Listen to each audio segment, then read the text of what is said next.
Yes. Hey, testing, I 1, can 2. hear you. Wow. Yeah. Official. Like I feel. It is official. I feel official. Like I said, I'm coming after Joe Rogan. So. I think you should. I think Yeah. that's smart. I think it's a great idea. I think my studio is actually bigger than his. Yeah. Because his looks like a tube. Yeah, his is literally probably just the width of this area. Yeah, I got a 2-story facility and no content up. That's how it all starts, right? Yeah. But it's got to start somewhere, right? So I just went straight towards finished product. Yes. And then was like, it'll manifest itself, right? Yeah. Wow, this is so cool. It's like, hello. So yeah, would you like to introduce yourself? Nah. No? Keep them guessing. Yeah? We could. Do you know who this is? No, Yeah. Like, go look it up on the internet. Try to by picture. Can they do that now? I'm sure.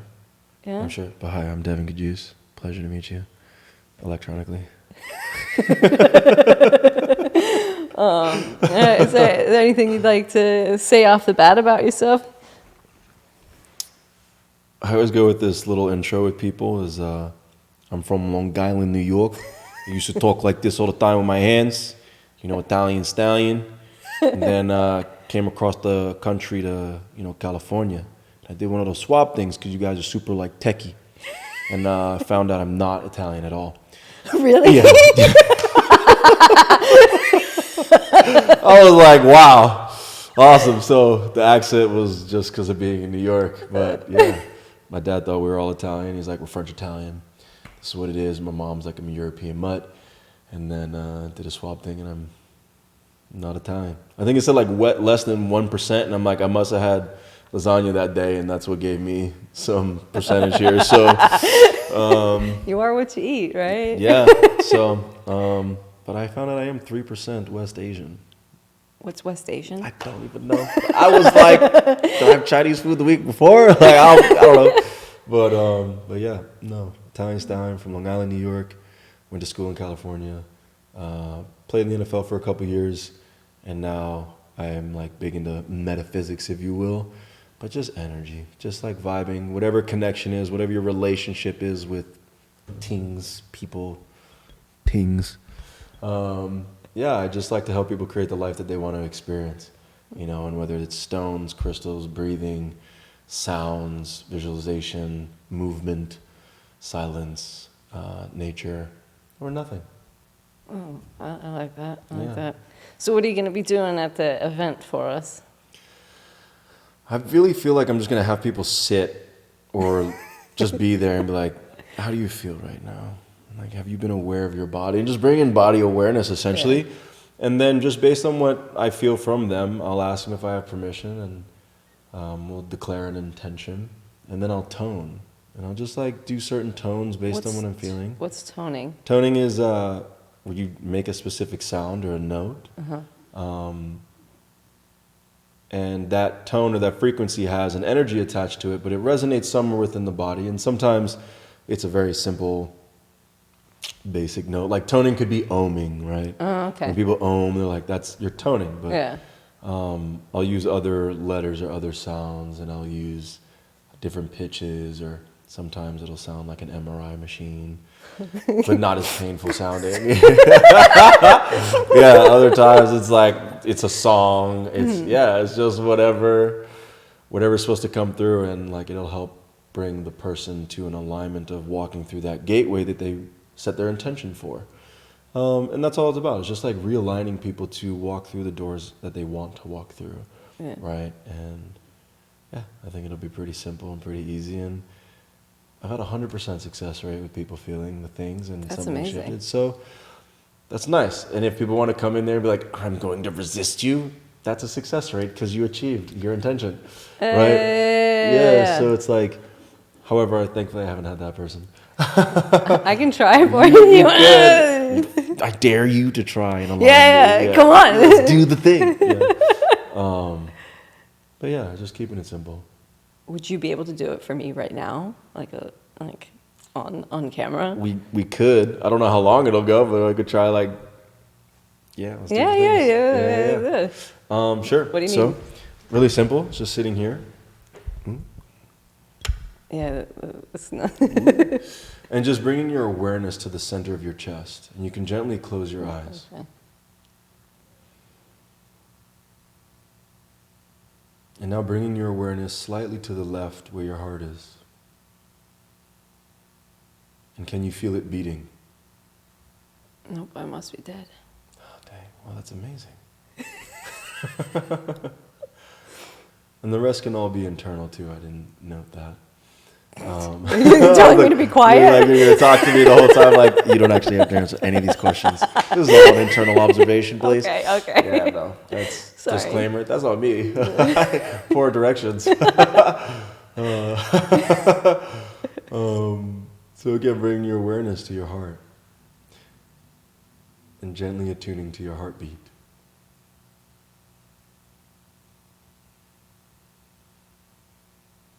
And slowing your breath down. And continue focusing on your heart.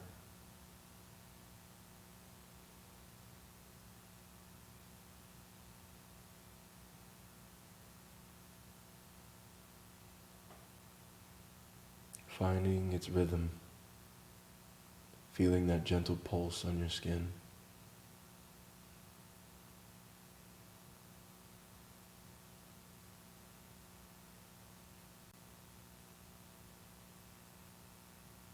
And gently bringing your awareness to your belly.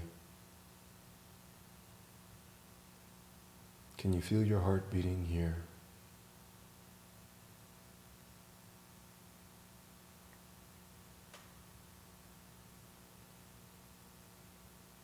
And bringing your awareness to your thighs.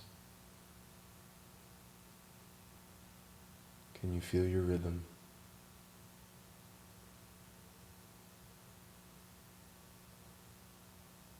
And going a little further into your knees and your calves.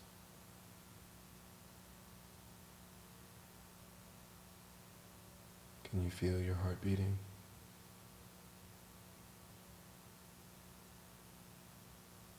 And last into your feet, into the tips of your toes.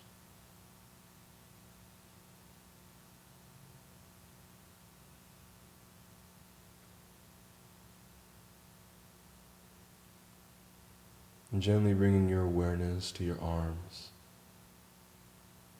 Can you feel your heart beating?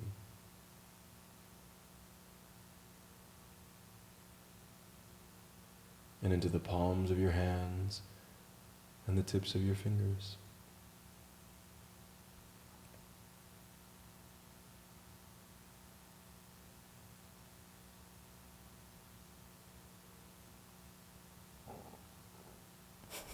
Ooh, things are moving.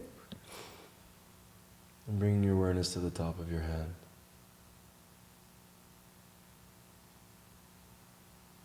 Can you feel your head beating?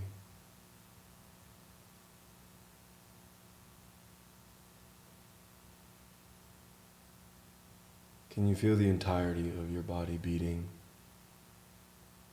originating from your heart, feeling that ripple?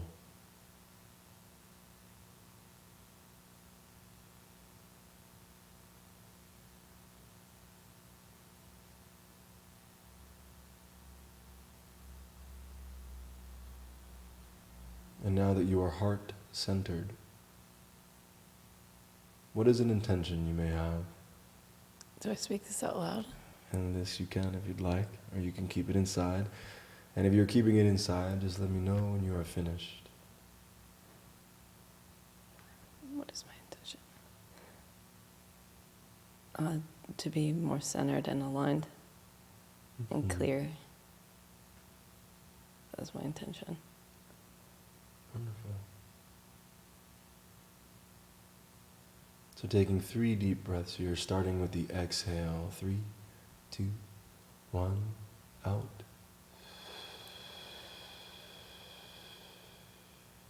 In. Out.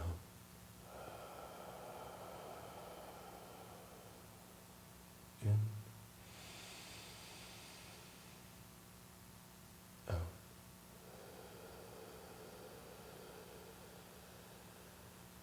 in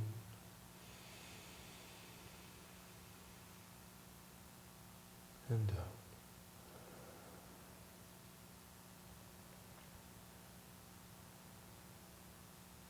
Now I'm going to begin to tone here and allow whatever messages, shapes, feelings, or sensations come to you in any way, shape, sound, feeling, or form.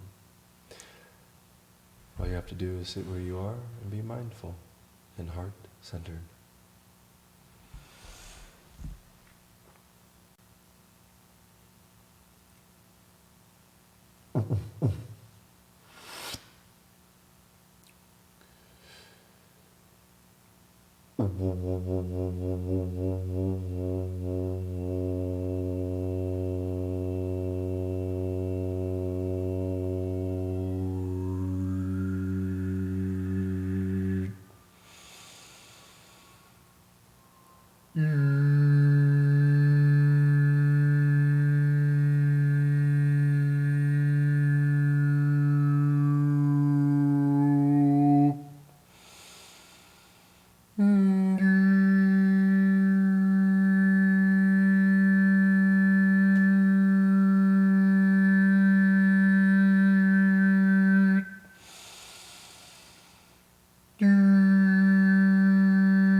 awareness back to your breath.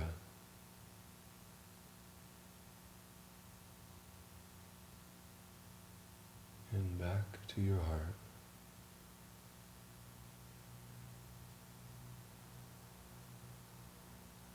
And simply be aware of its rhythm.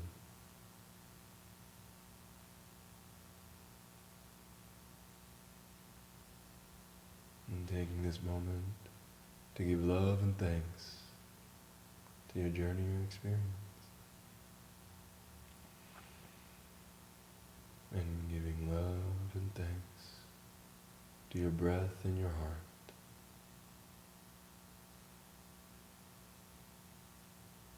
And last, giving love and thanks to all that you are. Because you deserve it.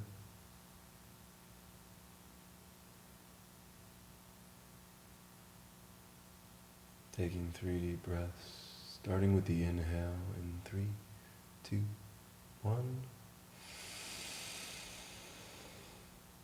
And exhale. In. And out.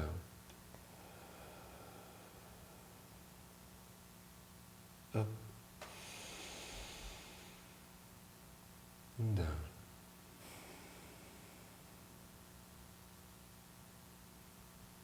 Gently wiggle your toes and your fingers, roll your ankles and wrists, and when you're ready, gently open your eyes. Thank you. How do you feel? Good.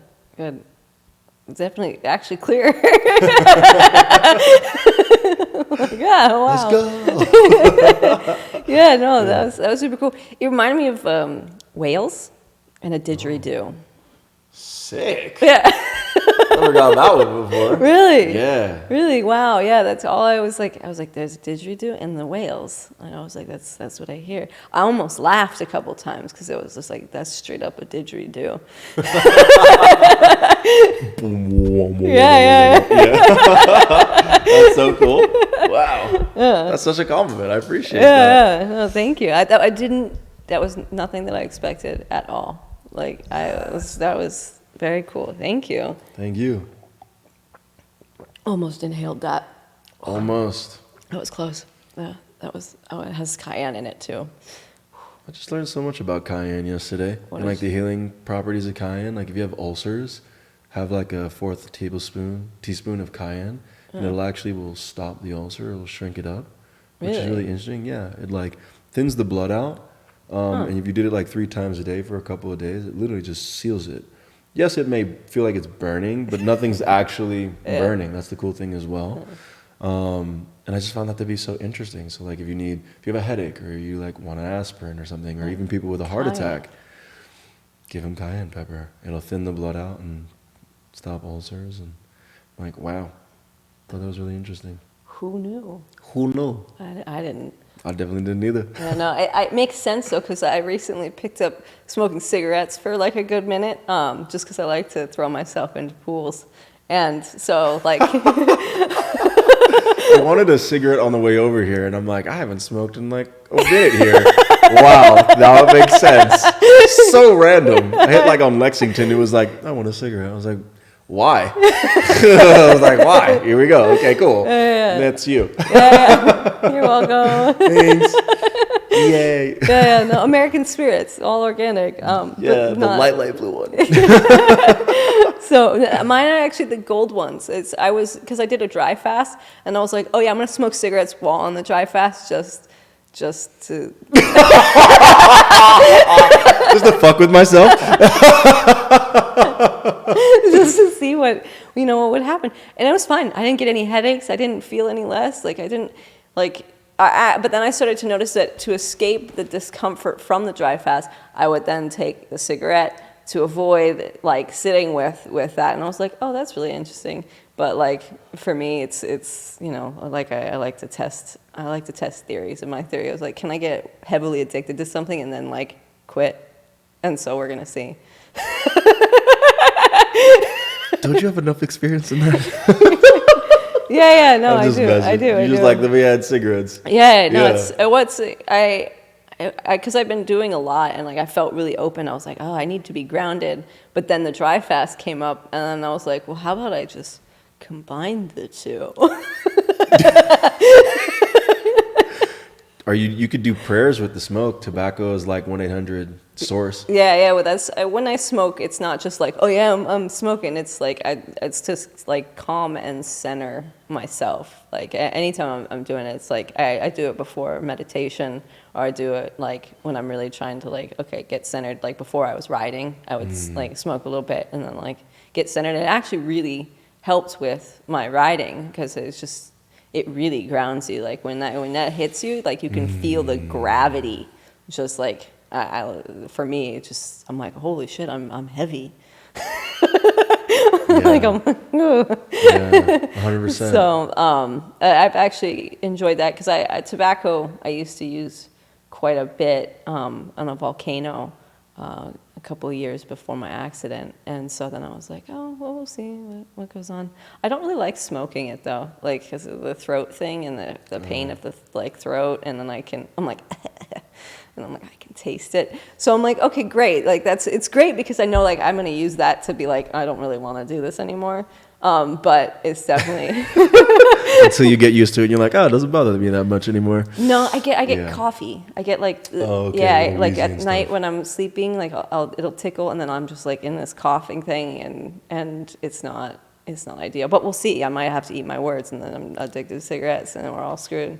So. I think you can break it. I had a little phase with that for sure. I did feel it extremely grounding. Yeah. And it was. Unfortunately, I was in denial. I was like, because I'm like, oh, but it grounds me and centers me, which it did. Yeah. But then in doing so, it'd only get me to do the next thing I needed to do. Yeah. And then if I didn't have that, then my life would start to get a little tizzy. And that's how I was like, oh, smoking cigarettes keeps me grounded, and I'm tizzy. But really what was happening was I was always in a tizzy. And then when I wasn't smoking, it was just so fucking tizzy that I was like, oh my God. And it just got so intense where I would use cigarettes to fall asleep. Really? Yeah, like, here's a little thing that many people may not know, but I don't mind being open about it, is like, I had so much anxiety when I played in the league that I would take a tin, like dip, cut tobacco, and I would take, but I knew, and I didn't love it. It wasn't like, oh, I can't wait to put a shoe in my mouth, right? Like, oh God, great. But because I studied and learned that when you use tobacco, the ATP in your body, which is an energy system, it's like, when you're moving, anytime that you're moving, you're using this something called ATP. And don't want to get super scientific. It's just an energy form, whatever. But when you would smoke a cigarette, it would release 700 times the amount of ATP. It would just like shoot it, which is why you feel this like intense buzz and like, whoa, right? And then once all that ATP is used, you feel grounded. And you feel this like, not exhausted, but sometimes you do feel exhausted. But you feel like, whoa, chill. It's because all that ATP that was available just went, bow, got used. So I'd have so much anxiety when I would try to like sleep or like get ready for the next day. I couldn't fall asleep, so I would take a dip and I would just put it like a horseshoe in my mouth sometimes just for like 5 minutes and just get that huge rush and all that energy. And I would get so tired, and then I would take it out and I'd brush my teeth and fall right asleep. And it was like, because it just got so bad for me that I could not sleep. And it was all through college as well, but I didn't do that. But it was in the league. Oh my God, all these big fat linemen are fucking doing dip. And I'm like, let me try that. Like, you know? And I'm like, how do you guys focus, right? And that's what it was. And so I would use it only at night. And then eventually I got used to it, and cigarettes became the same thing, where it's like, I don't want to put dip in my mouth anymore. But not that smoking's really any better. But it would help me sleep. That's fascinating. My sleep has been actually really pretty good. So just saying. Just saying. Here we are promoting cigarettes. For all you insomniacs. To smoke or put a bunch of dip in your mouth. Yeah, no, don't do that. No. There are other healthier means, but there's definitely much better options. Probably like magnesium and melatonin combined together, but like, it's not as fun. No, but also the high diminishes. Yes. Yeah, like at first when I was first started, I was like, holy shit. Now I'm just like, now I'm just smoking a cigarette. Like I'm like, like, but I think that's why I enjoy taking like. Hold your breath. I do. Yeah. I do it. I was just kidding. No, I do it. If no smoke comes out, I did a good job. I was just kidding. Oh yeah, no, but like I think that's the fun thing about taking breaks from stuff. It's like, since I can take a break from cigarettes for a while and then get back to it, like I get really high from it. And the same with caffeine. Like when I'm not drinking caffeine at the moment, but like when I go back to it, I know that when I drink it, like I feel like I did a couple like lines of Coke, and I'm just like, yeah, let's go. Like what can I do today? But then I also get like really like I need to be sexual, and so that's intense. Yeah. I remember going to the gym at Monarch and being like, this is an uncomfortable feeling. Wow. You don't know how I feel, but I really just want to talk to you. Yeah, so I have to watch out with caffeine, and when I first get back on it, make sure I'm alone if I'm not looking good. I did not know that caffeine could have that effect. It's intense. It's intense. It's I like it in a way, but yeah, sometimes it's it's like, how do you shake that off? Sometimes just embracing it. I feel glowy right now. You can feel like that, No. Yeah. Caffeine does not do that for me at all. No. Neither did cigarette. Maybe a little bit. I feel it a little bit from cigarettes. Yeah, a little bit. It's interesting, and I wonder if it has more to do with like because it goes to the root and the sacral and the solar plexus. And again, not to get all super energetics, but it's like it goes to the lower chakras. Yeah. So I'm just like, maybe it's just like, well, this hasn't been spinning, so we're gonna get that going now. Yeah, it's very interesting. Like, I have this presentation of like, energy and fit and stuff, but I'm like, nah, I've done some crazy fucking cool shit, and like that's why I love you so much. Is like, because we do crazy shit, and it's like we live life. We're like, all right, we're gonna do the thing, and then we're gonna do the not thing, which is fun. You know what I'm saying? So I'm hearing with caffeine, I'm like, that really evokes you, and it's like, or cigarettes. It's like, are we allowed to talk about cigarettes? I know. Like, I don't know. Is this okay? Yeah. It's like we gotta be all proper and not fuck that shit. Yeah. So thank you even for sharing the cigarette thing. That was really, I was like, I feel comfortable, more comfortable already, and like, don't judge us. We'll find you. We're metaphysical. We can feel the sensations. I found somebody with my telepathy. Proven. Yeah, no, and they know it too. They're out there. I scared them. Can I hear the story about this? I can't tell you who it was, but I can tell you the story about it. So yeah, I was out at the equestrian center, and I was like sitting there doing stuff, and it's like Tim didn't show up to do the lesson, and I was just like, okay, I feel like I'm gonna go home.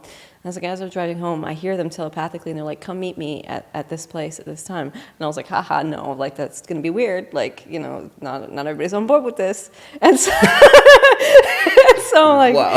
And I was like driving, and then finally I was like, you know what, fine, fuck it, I'm driving home. Like, I don't have anything to do. I was like, what am I just gonna sit there and like you're just gonna show up? And they're like, yeah. And I was like, fuck, fine, whatever. Like, it's not a big deal. And so I get there, spot literally right out front. As I get out, they're literally there. And they're like looking at me after I paid the meter, and their eyes are like, what the fuck? And I was like, I found you. No, fuck. Did you guys talk about it? I told them later, I was like, you told me to show up. You told me telepathically. And they didn't really respond, because I was just like, oh, you don't quite, like, this person's totally into this shit, but they're not all the way there. Like, and I also think that there was some questionability, because I did have the awareness that they could potentially be there. So it kind of discredits a little bit of that ability. But the timing, like how, like, for me, like I was just like, I got a spot out front. You're literally sitting right there, and I told you I got it here because you told me to show up telepathically. Like, I'm good. Yeah, I think that actually proves the case more than like happenstance. Yeah. Like, got this ping, trust this ping, and you are where you said you were going to be from this ping. Yeah. That's freaking cool. Yeah, no, it was, like, I felt really badass. I showed up in my Spurs and my boots. Like,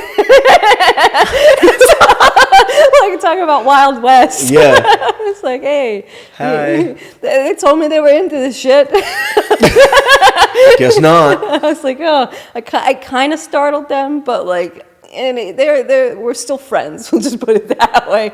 But yeah, I think that like I definitely opened a door for them because for me it opened a door for me to trust that part of me because I've been getting that kind of stuff for a while. Like it's just I'm communicating with you telepathically. I'm like, oh yeah, and but not acting on it because of whatever perceived like showing up somewhere without being invited.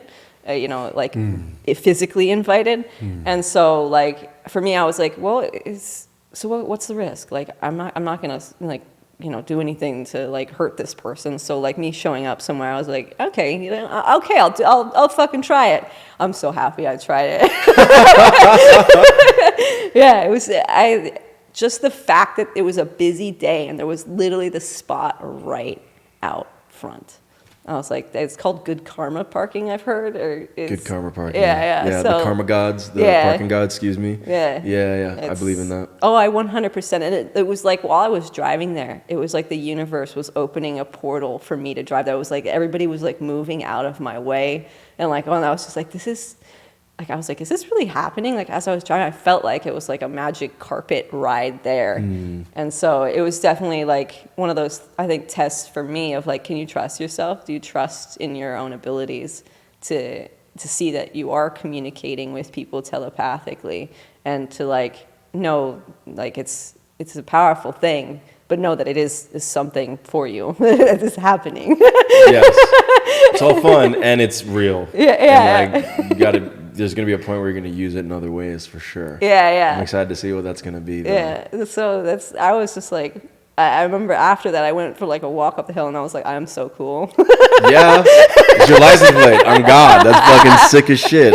Holy crap. I love that you trusted it. Yeah. I really love that you were like, nah, I'm just going to do it. And then, because if they weren't there, you're like, well, I just drove all this way and everyone parted the Red Sea and I got this parking spot, but I guess it must have been another reality or whatever, but it didn't occur that way. So it only strengthens more of your discernment. Yeah. And so that's really cool. Do you think that the bee stuff that you've been doing has like been helping with that? Because bees are so powerful in telepathy and like psychic. And like that was, as you were talking, that was like exactly what I saw. I was like a bee and all the bees that you were like integrating for a while. I'm like, Interesting. Yeah. 100%. For sure, I feel that. Definitely. Yeah, I've been eating the Queen's jelly, so. I'm telling you, I'm going to get on that. I don't know why I've been waiting for someone. The royal jelly, you said? Yeah. There's a health, I'll send you the website. Please do. That you can like get it, and it's the cheapest one, and the first order is like 10% off, so. If I put my email? Yeah, it's speedracer13193 at me.com. Since I was 7 years old. Really? Is that your action? Yeah. You all can shoot me an email. I will answer. I'll send you a bunch of emails. Here's your bee medicine. Yeah. Sick. Yeah. So that's, I think it's worth like when the risks are really not like, so you get a telepathic message for somebody and they say you show up here and like driving there and they end up like not being there. It's like the risk is really low. Like it's like, oh, why not? Like if you got the free day, like fuck it. Yes. I'm going to aimlessly run around and hear people tell me to meet up with them. Yeah. I'm going to meet all of them. Well, that could go a little weird. Sideways. Yeah. I mean, I walk around with a staff, you know what I'm saying? Like it's like, my staff's up north right now. That's why I don't have it. I was pretty sad. I was like, I'm so excited to bring him, but Paquitos. But yeah, walking around with a staff, like just I heard someone telepathically tell me something. That's nothing. I walk around with crystals in my hand, and I'm nothing. The names that I got called, nothing compared to like, oh, you just tried to show up to a place because you heard me. Yeah. Because I believe in that so much. Like, how many times do you get a text message right beforehand and you hear someone, right? Or like, I was just thinking of you. Right? Like that's happening more and more, and I feel like people are just like, that's still coincidence. I'm like, it's happening so much. Yeah. Like, so much. I mean, to the point, again, like riding here and all of a sudden wanting a cigarette. And like, why is that? And it's like, because she's in your field already and you're in her field and you guys are having a conversation before you have a conversation, right? And like, people are like, nah. I'm like, no. Like, you think of the same song or the same lyrics or like, let's go to this place. Oh my God, I wanted to go there, right? Like, it's happening all the time. But now let's bring the awareness of like, oh, what is this? Yeah. Right? Like, what actually is occurring? And I feel like your friend, if they decided to like do that more, because I definitely want to mess with that more with you. We've already kind of do it, and it's just like, okay, yep, hello. I got a text from you, and it's like, yep, I knew that was coming, right? Like, it's almost very predictable in a way, and yet I would love to like take that to another level and be like, what am I thinking? Right? Like, I love those games from afar. Yeah. Right? Like, I think that's really cool. They're just like, hey, I was shooting you a ping, and then like if you message me, I'm like, I was actually doing that intentionally. Yeah. Like, just to see what occurs. Yeah. That'd be fun. I don't know if I'm going to tell you to show up places, but I'm like, you'll meet me at 1737 whatever street in downtown LA for some tacos. I probably won't show up. Yeah. It's like, you want those tacos. But yeah, there are fun games that I think my friend Paris, he's the one who actually introduced me, because I told him about my experience when I had that 5150, and I started hearing all that stuff, and I told him about it, and he's like, well, I had the same thing, and he goes, it's just like, you're tapping into your own like abilities, and so he's like, yeah, you can do energy work, and I was like, what? He's like, yeah, and he showed me how, and he's like, just listen, and then that's how I learned how to do that. But then he's also like, you can play games where you like create shapes and energy, and then you can pass it to somebody and see if they can discern what shapes and stuff you're sending them. And so like he's like, you can like start like simple with stuff like that. And I was just like, that's really, really cool. And so like just him sharing that information actually like catapult me into being able to like read people's energy and like, do things that were kind of like I didn't know. Like, I knew they were possible, but nobody had been like, there's a door, and you just go poof, and you go poof, and then, Poofing through doors. What was the first shape or, like, time that you did that? Like, when you recognize it with shapes, or, like, have you expanded upon that? I actually haven't done it with anybody. So I haven't tried. Yeah. I'm so excited to do this. We can try this right now, but it would take, I feel like, a lot of, like, I feel like it'd be a lot, but I'd love to do that with you later. A lot of dead air. Yeah, it'd be like just just take a still frame of us just like it's a sphere. All I got are circles.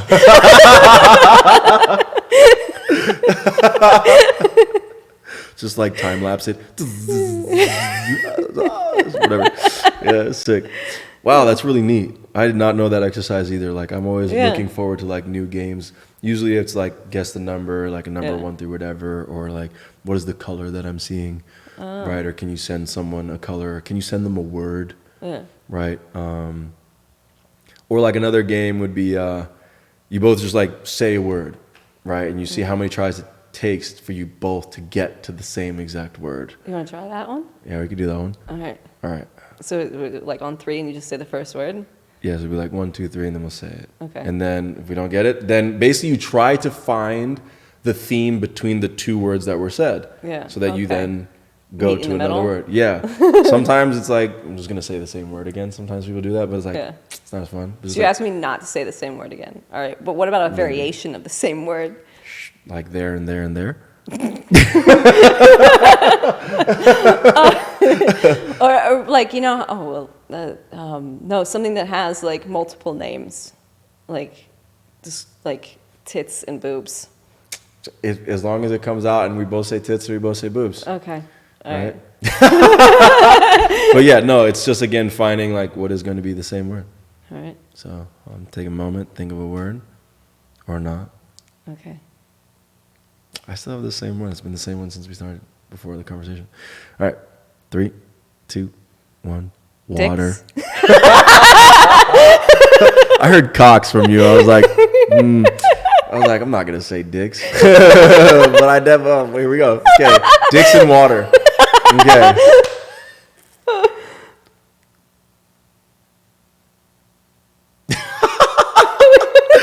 3, 2, 1. Semen. Lube. So close. All right.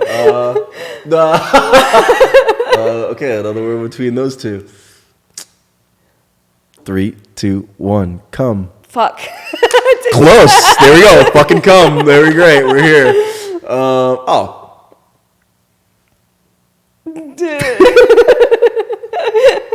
It's a simple one. 3, 2, 1. Sex. Oh no, mine was Ice Cube. Wow, that's awesome. Wait, come and fuck. Ice Cube. I'm close. Okay, so Ice Cube and sex. That was ooh. What could be? Yeah, what can you conjure with that? I don't know if It could just be like another random word too, and we're just woo. See, mine is a two word thing, so I Yeah. gotta get away from that. I have one. Yeah, mine's still the same as it was, but it's gonna make no sense either. 3, 2, 1. Saliva? Strawberry.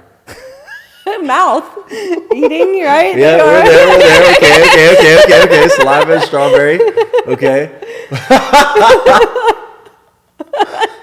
I moved up from the lower chakras to the higher. Yes, I see that.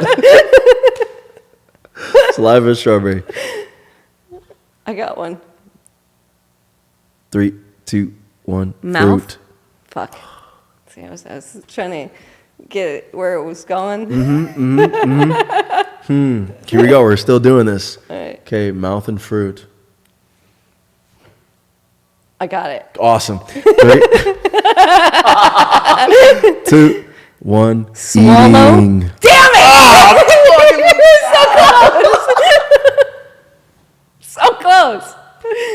So close. Okay. Got it. Eating and swallowing. Got it in the middle. Meet in the middle. Somewhere, or like it could be something around that, and like it occurs. So like, do you have something? Yeah. 3, 2, 1. Digestion. Digestion. That's what I'm talking about. Yes. Oh, you fucking did it.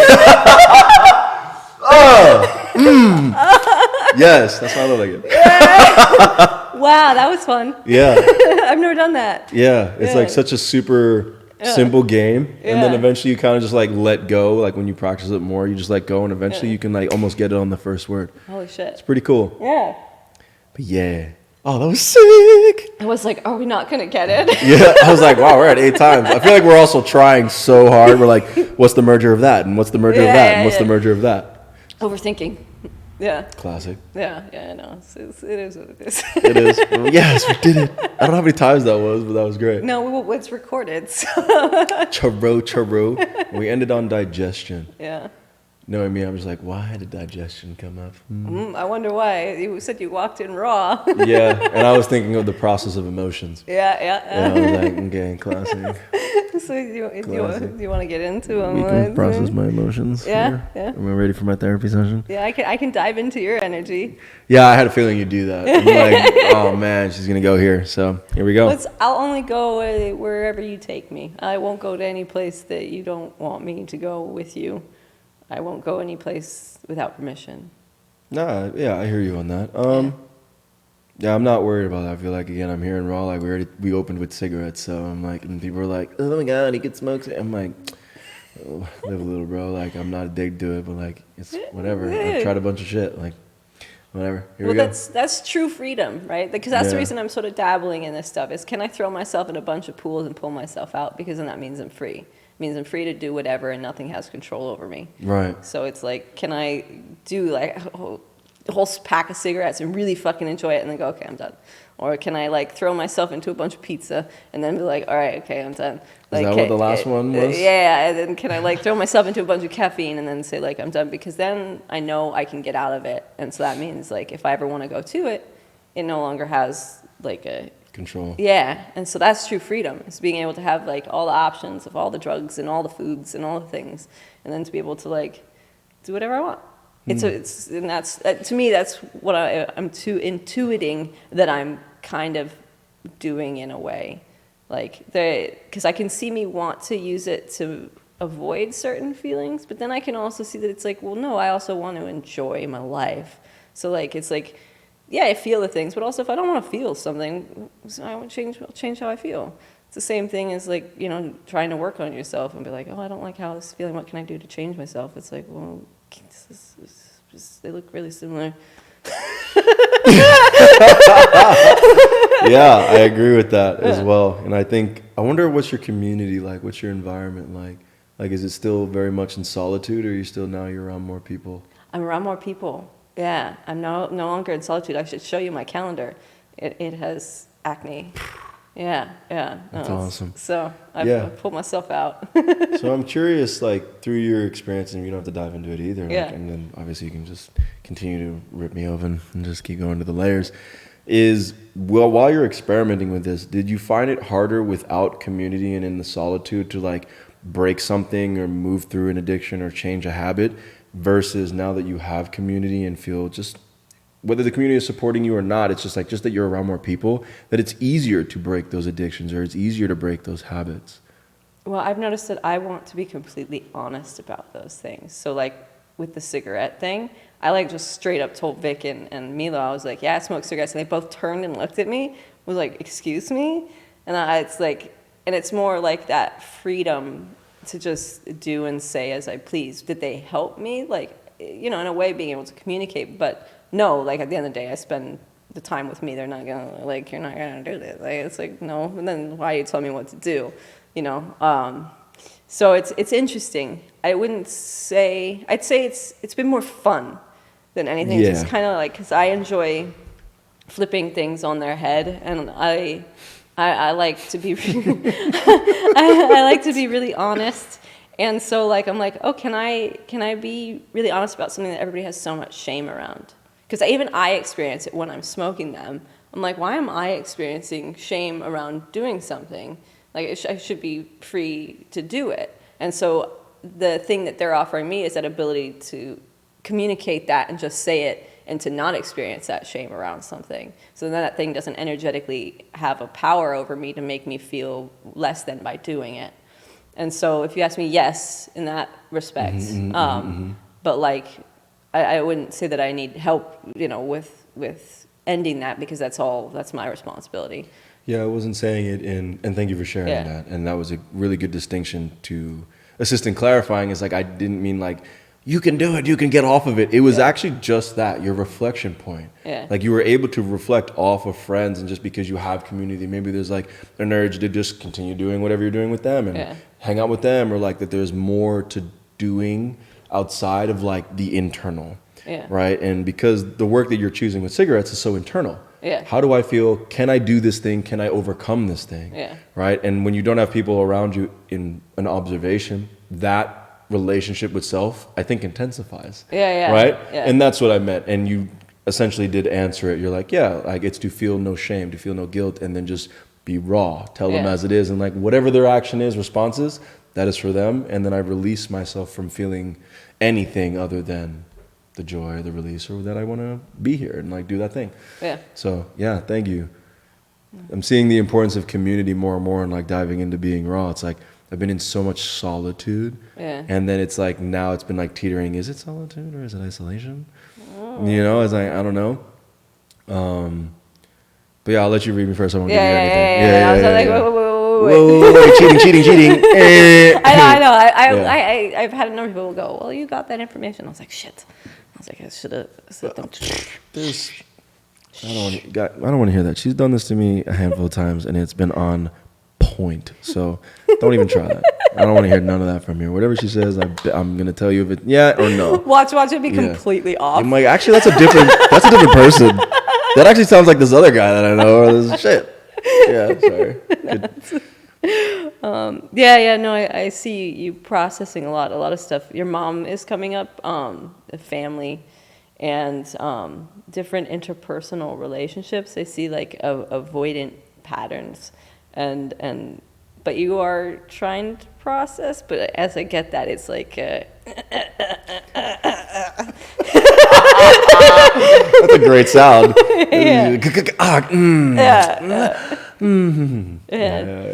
But you're thinking twice before hitting the accelerator, which is like that's a huge step that I feel that you're aware of, because you do a lot of internal introspection, but you sometimes use that to avoid like living in a way, like it's to avoid like maybe certain situations subconsciously and consciously. And I don't know if it's there's like unprocessed, deep-seated resentment I feel towards a masculine energy, but it's maybe outwardly as your father, but also it's going to be an internal resentment of yourself for ways that you feel that you potentially didn't show up, and it's something that I see circling patterns, but some of it you're aware of, and then some of it you're unaware of how the pattern is totally operating yet, but you can see the cycles and the repetition of different relationships reflecting that back to you, like seeing different people reflecting the same pattern back to you. So you're starting to see that it's something in your own energy field that's bringing this versus them being the sole owner of that experience. Anything? Oh, how's that so far? Terrible. Oh my God, unbelievable. Just God. Yeah, no, that was perfect. Okay. Right, exactly the process that I'm in right now. What are the unconscious? How do I access the unconscious elements of that? The first thing is realize you have daddy issues. I've already realized that. I've actually already admitted that. Last year was the real first time too. But on both ends. So the daddy issue thing is you do the same thing to others as daddy did to you. Yes. Yeah. And like, just got that realization like hardcore. Yeah. Last week. Yeah. So it's just like letting super, it process. Yeah. Oh fuck, man.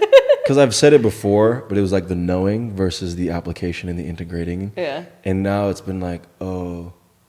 No. Like, yeah, no, I don't want to be that. Like, I don't want to be this. Nothing's wrong with this. It's just not an experience I want to experience anymore, like you're saying. Yeah. And so it's allowing that to come through. And yeah, I just said it yesterday. I'm like, I'm doing all of the things in the external world that are like, well, and people are like, oh, wow, this is great. You're doing the thing. But on the inside, I'm like, I feel like things are literally dying. Like there were a few days ago. And you came up, of course, because it was about like, stop tormenting yourself, stop torturing yourself. And I didn't have an affiliation with like, well, I'm not torturing myself. I'm not like stabbing myself, right? Because that was my ideology of torture. Yeah. Yet, what you had pointed out the other time that you have read me was that I would choose intense or extreme amounts of pain or feeling like going into the ocean in winter, you know, with just shorts for like 25 minutes, knowing that the human body at 30 minutes will start to literally shut down. And I'm going, but can I just last and be calm, right? Like I'm strengthening my will, health benefits, right? And you're like, yeah, I got it. But like, you get it at 2 minutes, right? Right? Like you don't need to go into the ocean, right? Like, you know what I'm saying? Like, and you really brought that to my attention. And so the more recent thing, which is why I found it interesting that digestion is coming up, is like there has not been a desire to eat. And although it's not like, oh, I'm hungry, or I'm like, I'm not going to fucking eat. It's just like I'm not connected in a way where eating seems to be paramount, or like drinking water either. And then that affects the sleep, right? I'm used to running on no sleep, but it's now working on changing that. And it's like, if I'm not eating anything, well, then something's going to start to shut down. But as long as you're drinking water, I'm not really doing that either. And so a few days ago, I woke up and like, I actually felt like something was physically dying and shutting down in my body. Oh, wow. And I was like, oh, like, I know I've been running on like, you know, whatever, caffeine or like, but didn't feel like how it used to feel when you're like exhausted from football or working out and like you feel like shit. I was just like, I'm tired. Yeah, but I'm just being tired. And then all of a sudden that moment where it's like, no, something's literally dying. Like something was shutting down. I'm like, wow. Like I'm processing something and I'm running from something. Like very intensely.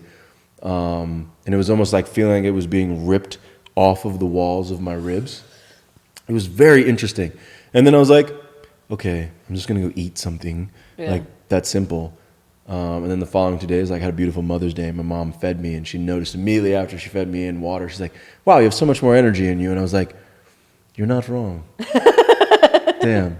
And it's such a fundamental thing. You would think guy of my size, background, that would sleep, eat, and water is so fundamental. It's like, it's very interesting that I've just been processing that the way that I believed about things and the way that got me to be at this point, you hear all the time, that's how we survived. But that isn't the way to thrive anymore. Yeah. And so it's like, wait, everything you know, and recognize you don't know anything. And so there's like a deep dying of a lot of things in a whole other way of death. I feel like since last year, I'm like, oh, I'm just dying and transitioning. Oh, I'm dying and transitioning. And I'm like, okay, like, no, wait, like, there's something. Yeah. Like, I'm really hitting that point. And I was like, okay, like, I'm just looking for a different experience without avoidant, without running. Yeah. And I haven't found that exact answer yet. And then you mentioned earlier needing to find play, essentially. Yeah. And it's like, wow, yeah, I just haven't been doing that either, except yesterday again with my mom, Sunday with my mom. She's like, I feel like you need to go to the playground. Yeah. So we went and did that, and that was amazing, right? And it was so cool. fun on the swings and shit with my mom. And I literally had a moment where I said, 10 more minutes. And I went, oh my God. It was so fucking funny. I like came back and I was doing like this tightrope thing. And I knew she was like out there. And I run back and I was like, whoa, that was so cool, Mom. Can I just go for 10 more minutes? And she's like, yes, sweetie. I'm like, oh my God. It was so fucking funny. And I set a timer on my watch, and then I was like, 10 more minutes. And I was like, 1 more minute. It was so precious. And I couldn't believe that it came out like that. But that was the point of what you're saying, right? And it was like, where's the play? Yeah. Right? Like, where's that at? And like, you're always doing the inner work, but like, you know. Yeah. And that's what there's the feeling of being stuck in raw. Yeah. Because it's like going to play and it's like, Yeah. you know? I'm like, am I running by playing too? I think that the play, if people talk about frequency and energy, that's like high. Like when you're playing, nothing matters. You're in it.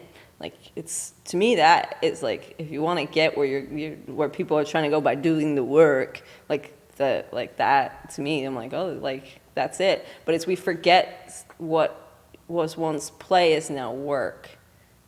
Like for me, my horses became work and not play. And so I've been having to dial back into that this is my play versus my work. And so it's like that playground could then actually become your work. If you're like, oh, I got to play now. It's like, it's this work. Like you now turned that thing that you love into work. Or like, you know, exercise. People turn exercise into work instead of play. Where like when I go to the gym, everybody's like, why is she fucking laughing the whole time? And I'm like, we're all in fucking jungle gym, guys. Yeah. Literally, yes. Yeah. Like, and so it's like trying to bring that play aspect back to it, I think is something that I know I'm working on, because I'm like you, it's a workaholic individual. Like I remember realizing that I was a workaholic by actually not having a job. And I was just like, I'm a workaholic because I'm always trying to work on myself. Everything I do is to better myself, to do more for me. Like, and I was just like, but I've treated it like a job. Like I show up and I'm just like, and it's, so then it becomes like numb.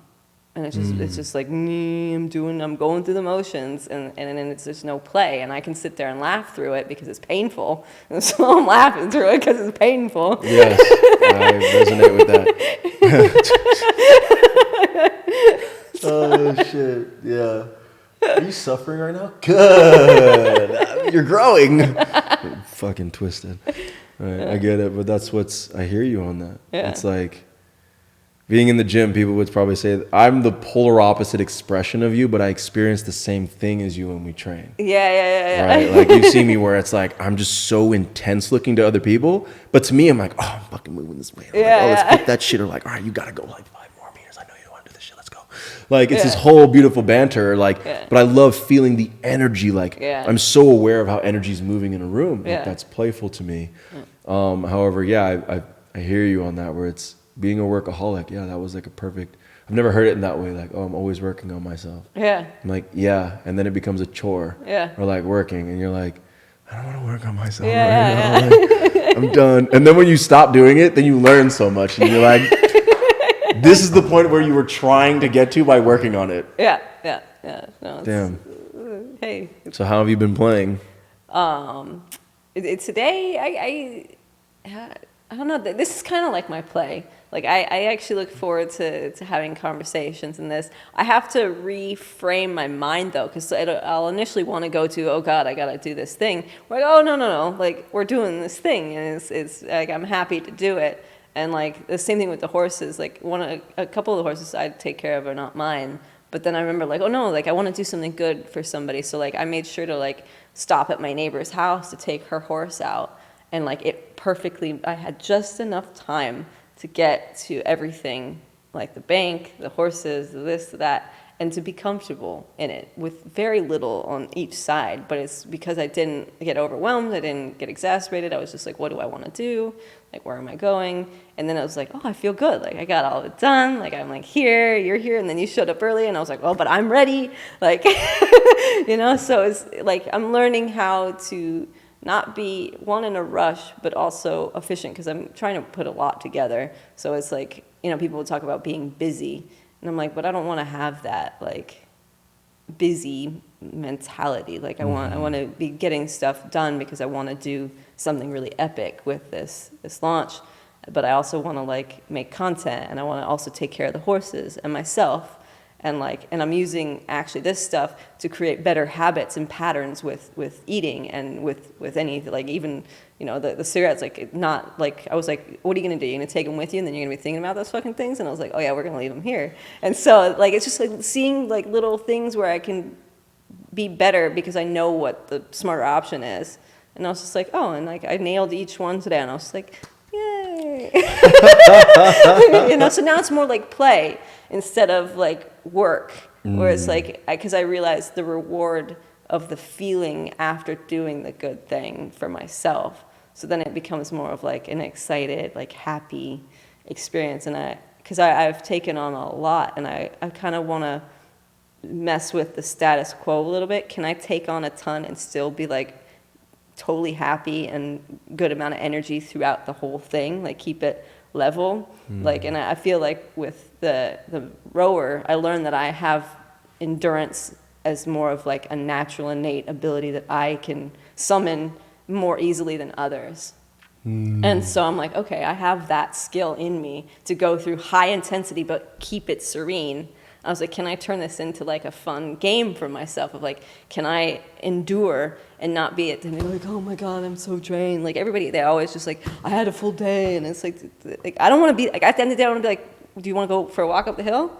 Like, you know, I like that. I like to have that still full of energy, but it was accomplished in all the things I do. So it's like, I guess, filling the leaks. So there's no leaks. I'm still always self-contained and still generating a high amount of energy throughout my day versus like,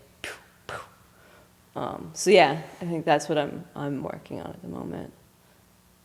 You've really reframed what play is. I feel like even just, I hope y'all heard that. Like really, if you need to rewind and go back, like really reframing play. And in other words, it's like some people here like, make your calendar work for you, right? Yeah. Like do the things you have to do and then do the things you like to do and then make a reward system. And it's like, yeah, but you really found that every moment has the reward in that. And every moment is the play in that. And actually the reward was like the thing getting done. Yeah. In the way that you wanted it. Not just like getting done, because that's like the easy part. You're going to get it done. Yeah. It's like, how does it flow? And that's the dance that I'm hearing from you. Is like, oh yeah, but did it go in this way? And did I make the right decision from my wheelhouse and still feel energized and still feel joyful to go and do more and be flexible at the same time? Like that dance and having all of those options is playful. Yeah. Right? Where myself included, it'd be like, let's go on a swing. Right? Or like, let's play frisbee, or let's play sand volleyball, or let's go for a swim. It's like a very physical thing all the time. Yet I hear very much about the mental and emotional through the physical thing that you're doing. Yeah. And then your spirit's like, we got infinite energy, so let's go. Wow, I really like just like received that. So thank you for sharing. Yeah. Yeah, that was really neat. Well, there's one thing that I wanted to read to you. Let's see. This is part of. All right, I wrote this to somebody because I was trying to figure out, like, because you were going through the same thing. It's like repeating different patterns in people, and that's like the reason I said daddy issues is because I found out I was a player. I played people, and it just recently dawned on me that I did this to a lot of men, and I was just like, oh my God. I felt so bad. I was just like, but I don't want to message any of them because a lot of those things ended poorly. But I had no emotion towards it, zero. Like to me, it was just like whatever. Like it's you do you. Like I got me, which is yes and no. Like respecting that people do feel things, and those people I led them to believe a certain way, so they'd make me feel better about myself at the time. So yeah, yeah. That's potent. Yeah. Realizing that we're players. So, yeah. Should have been a better player. I know. I was pretty good. Yeah, I was not. I was always in relationships. I'm like, yeah, player, but I like you a lot. Let's go in a relationship. It's been 3 weeks. I know. But like, I really like you. Yeah, no. Played me. I played myself. Oh God. I was always in relationships. Yeah. Yeah, no. I cheated on. I went from like this one to this one. I was like, oh yeah, I'll tell you a fun story. So I was with some guy that we were with each other for 10 years. 10 years. We were engaged for 3. One of the years I was at UCLA, and I told him we were doing a experiment in class where we're supposed to go on the different dating apps and just do research. It was my lie to go on the dating app, so if he saw me.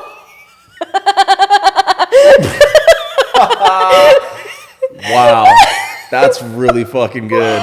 I need to swipe and match with 10 people and then go on a date with them and ask them a bunch of questions and then see if I can take them home. But not do anything once that occurs. Wow. He's like, sounds great. Can I join that class?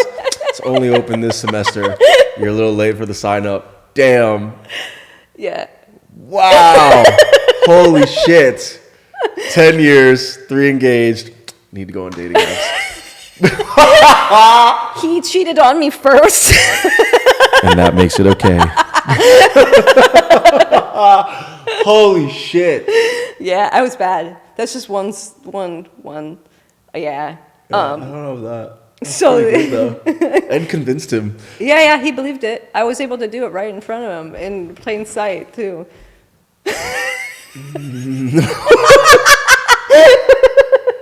I'm so sorry, Brian. I love you. We're not laughing at you, Brian. No, I'm laughing at how horrible that is. Yeah. Holy shit. Yeah, so him and all those guys, right? So like I fucked with all their emotions without any like nothing. I was just like, oh no. My dad taught me well. So did my mom. My mom, I love you, Mom, but she was also an interesting individual. Aquarius, what are you gonna do? What are you gonna do? What are you gonna do?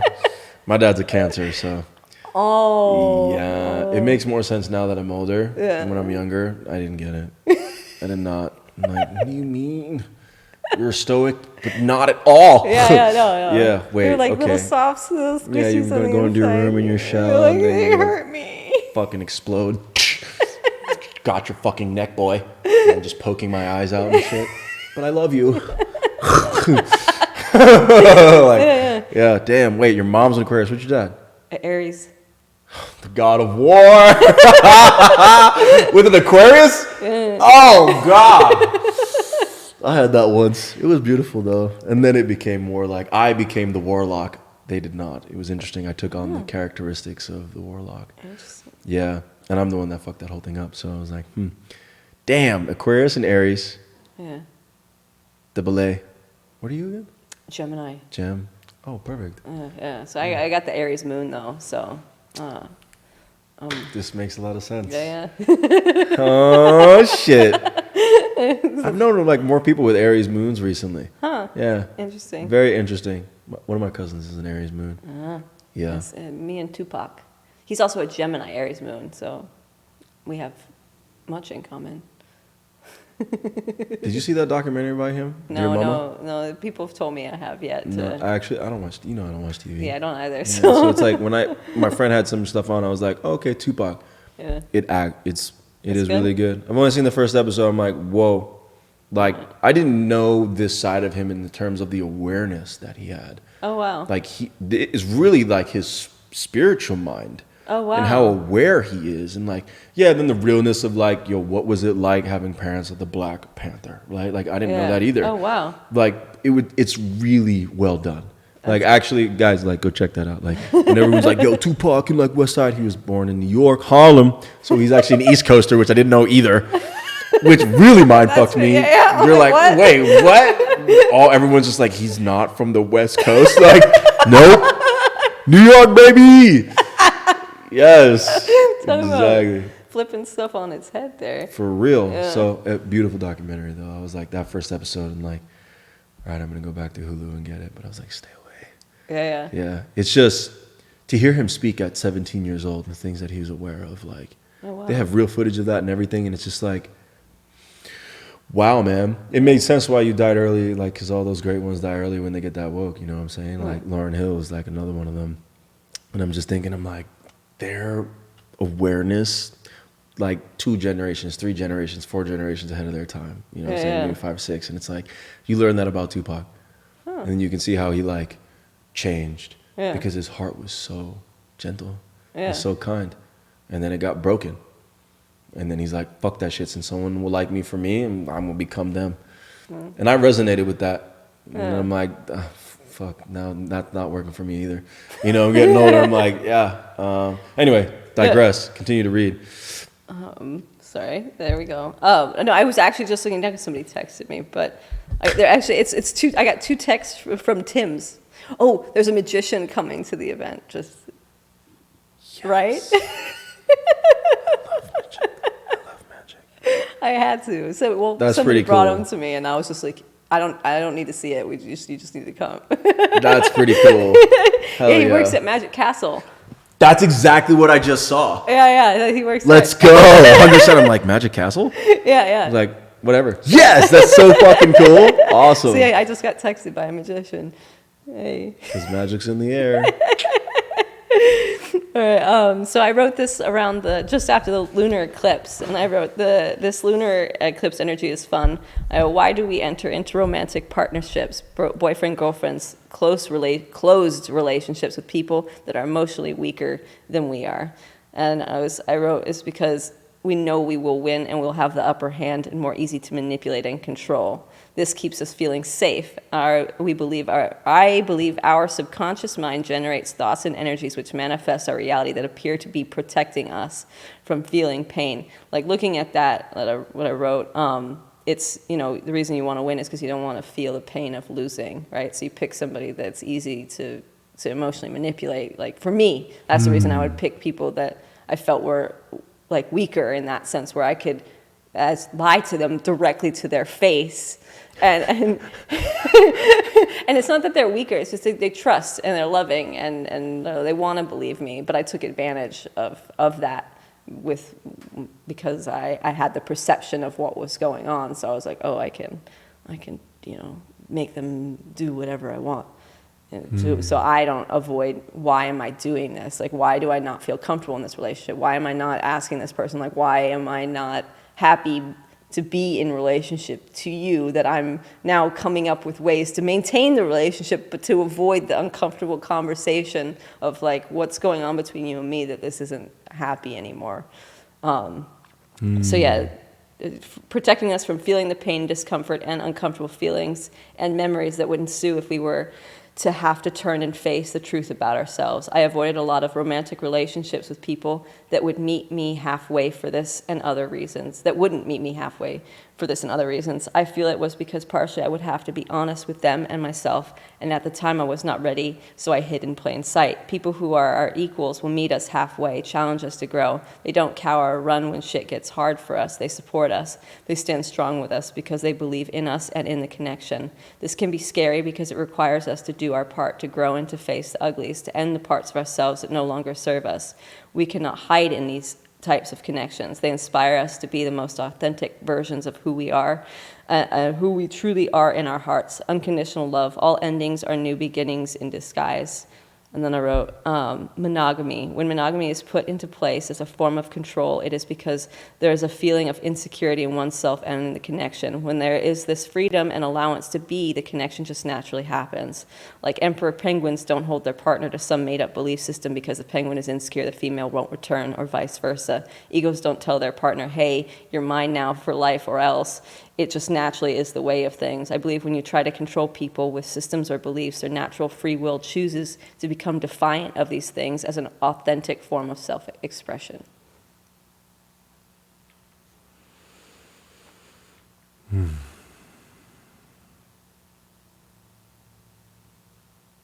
Boom. Yeah. That was potent. I went on like a whole journey there. Wow.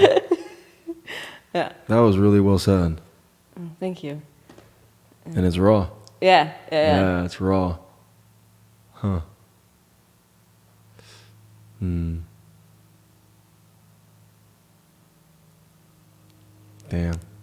That sounds so well. Thank you. Yeah, I just feel like I see the Tower card in tarot. Yeah. Fucking came down. I was like, Yeah. it's like, well, yeah. Oh man, that's interesting. Yeah, I'm just like seeing like, well, what if you just did it this way and were this way and felt those things and allowed yourself to be in those manners? Like, you may draw a certain energy to you, and then it's like, well, you also want to experience these other elements of your life, and it's like, can you find people that will accept that wholly? Yeah. And then the monogamy thing, it's like, wow, the sense of control, right? Because it's a big difference between the control and like you're just being. Yeah. Right? And that's why friends work really well. It's like, I'm not trying to control. Yeah, I'm not trying to control you, right? And then the moment you're like, well, what are we? And then boom, that's why people say, well, I got to put a label on it. And it's like, because the label comes with these motherfucking things. But if you don't put a label, they're like, we'll just keep doing the same thing. Yeah. Right? And then it's like, but the moment that they decide to go a different direction, it's like, but I gave you my heart. And like, that's not on them. Yeah. And that's the thing is, so like the control helps you feel vulnerable to give them your heart. And then if they try to run, it's like, like there's the other agenda. And that's what you were saying. I'm like, huh. Yeah, it goes back to like the only one that can hold that is you and only you the whole time. Yeah. And then letting other people be as they are, which will then obviously let you be as you are. Yeah. Right? As the reflection of that you're doing that. Yeah. Not like, if I let you do everything, then like I obviously let myself do everything. Yeah, like that's not the thing. You really speak to the word of being. Yeah. And that's what I hear is specifically around relationships. And you can change that with cigarettes or like anything that you're talking about. It's why are you doing the set thing? You know, what are you doing and why are you doing it? Yeah. And wow, the monogamy with control. Yeah, it's that hit home. Yeah, it's interesting because I've been really thinking about this because for me, if you're in a truly genuine connection with yourself, like, and you're dedicated to yourself and you're committed to yourself, it actually is freedom. People think that monogamy is a controlled.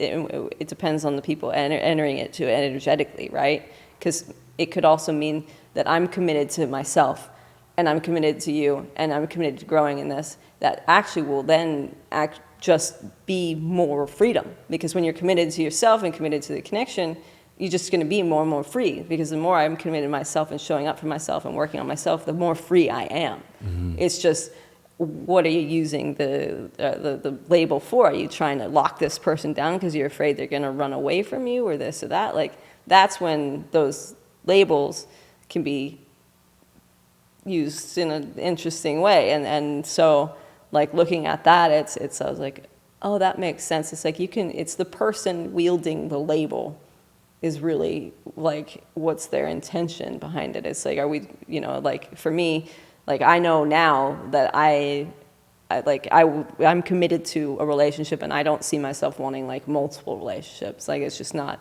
I see it as, like, me and another person and really trying to understand, like, freedom in that connection and, like, showing up. It's like when I'm in relationship to other people, I grow exponentially. When I'm solo, there are some things that I don't know. Like, I went around years now, like 4 years, with realizing that I had, like, I would never have known that I had daddy issues had I not recently developed a romantic desire, like connection with another person. And then I was just like, holy shit, like I wouldn't have known that. And I would have been feeling that I was free, but I wasn't until that other person came and reflected that back to me. And because I was committed to doing the work on myself, like it freed me more just by having that romantic committed connection. And so it's interesting, like, because I do feel there are things that like you do solo, and then there's some things that are helped with relationship, you know. And so it's just, I think it's interesting, because I've been really trying to understand monogamy and relationships, and it's because the whole spiritual community is like they went dipped into like the polyamory thing and doing all that. I'm just like, that's cool, you know, like I get it, like, because I kind of was on the fence about that a number of years ago, and I was like, no, like to me a lot, like, and there's probably for some people that's like the right thing, but it's like when I ask myself what I really want, it's like I want a really deep relationship with one person, because I know how deep you can go when you have that, because it's not easy to commit to yourself like that, but to commit with another person like that, it's like it's not easy by any means. Like it shouldn't be taken for the faint of heart. Like you're just like saying, okay, this may get shitty, but we're gonna keep doing this and figure out a way to come meet in the middle. Yeah. And takes a level of compromise, right? That takes maybe you want them to go left and they're going right. Like, and it's like, oh shit, but can we learn how to make this right or left? It opens for creativity, but it also means that you can't just do like you 100% and not have to ask or talk about anything to anyone else. Like you have to go, hey, you know, I'm feeling this and like blah, blah, blah. And it requires like having to share those things that are uncomfortable, having to like show up and be like, hey, you know, I'm doing these things, I need help. You know, anything like that, where it's like when you're on your own, I'm gonna just fucking do it. Like it doesn't matter. Like I don't have to talk to anybody or like consult anybody, which is great. But like, it's kind of easier at the end of the day, like that. Like to me, like that would be easier. But like, it's a little shallow for me. I can go deeper faster with another person, let's say. Where if it's just me, I can go fucking deep. But like, you know, it gets. It's okay. Like I you know, I love myself, so like I'm just like, oh yeah, it's great. But like I definitely know that like for me it's definitely finding a committed relationship with another individual and not other individuals. And you know, people say it's like, oh, you're trying to avoid like jealousy and that. And it's like, yeah, no, I'm possessive, but like in a fun possessive, like you're mine, like, but not like you're mine. Like it's a weird sex game that I feel that you play with your partner. Like you want to have that, like you're mine and only mine, but like knowing that person still honors and respects your freedom. Because then it's like, oh, this person really wants me, really desires me, and they're like, I'm theirs. But if it's in a controlling, weak kind of way, it's no longer fun. But when it's in like a like it's in a like they want me and only me, like it becomes freeing and like really just loving, and just like you feel good because this person respects your freedom, but they're like, if you go anywhere, no. yeah, but in like a fun, like it's not, it's because they if you wanted to walk out the door, they would say, you know what, I love you, and if that's what you choose to do, I love you. Like that is true freedom. But it's like when you get to that point, you realize that person isn't going to walk out that door because they truly do love you, and they have that love for you, and they want to stay committed. So it's like interesting. You have to face that huge fear in order to realize that when you get to that point, it is what it is. And you're just like, oh, you just come together and you both have the mutual love for each other. And it's like, you're not going to walk away because you both see each other at the same place. So it's interesting. I've been really sitting with this set for a minute. I hear this, and the images that I was getting was a lot of people I don't feel, and it's obviously an assumption, but based on observation. So take it with a grain of salt. If you're one of these people, I'm not attacking you. This is just an observation. It appears that there's so much attachment to other people. Like family members always stick around family because that's what you hear in tradition, right? Yeah. Like family stays together, blood, blah, blah, blah. And then relationships will be in toxic relationships and stick around together, or people will serial date. and do all of that. And it's like, because of that ideology of actually getting to the point of healthy depth. Yeah. Right? But really, it's like, you got to go through the first stage of, can you, again, be by yourself? Yeah. And can you get really deep with yourself? As I'm hearing you, you're like, yeah. I'm like, that was great. It was fun and all. But like, now I'm looking for the monogamous relationship. And I'm like, but that's because you jumped off the cliff. Right? And you're like, now I'm bored. Where people are still like, I need everything around me. Yeah, right? yeah. Like, what do you mean I'm alone in my thoughts? And like, I don't want to think about myself. I'll just distract myself and become the most successful person ever, right? Yeah. And there are a lot of successful people who have no emotional stability or intelligence in that regard. And so then they're in monogamous, like, looks healthy relationships, but it's not, right? And so hearing you, it's, with monogamy, it's almost like, I hear they're like, oh, you want to avoid jealousy and like whatnot. And I'm like, yeah, but like, I don't think jealousy would come up in the same way, right? It's not unhealthy jealousy. It's like, yeah, you're looking at them. It's like, it's natural, right? But it's not like, I can't believe you're doing that shit. I'm going to kill you. Like, you may feel that because that's just you, but to feel insecure then you haven't done enough of the alone work, right? And then you haven't recognized your own freedom. So now here's someone else that's like, and I've had to learn this. This is why I'm like, wow, like, why would I feel less than? Like, never seeing my own image. Never seeing my voice, never seeing my size, never seeing my kindness, never seeing that. It was like the moment there was another person, they could have been fucking terrible in a lot of ways. But if they were a dope musician, I'm like, fuck. Like, but insecurity, right? Or like, you would look at them and it's like, maybe they were like different skin or like had a sharper face or like smoother, whatever it would be. And immediately I would throw that I'm less than, and then all things became invalid, right? In these relationships. And why did that occur? Daddy issues.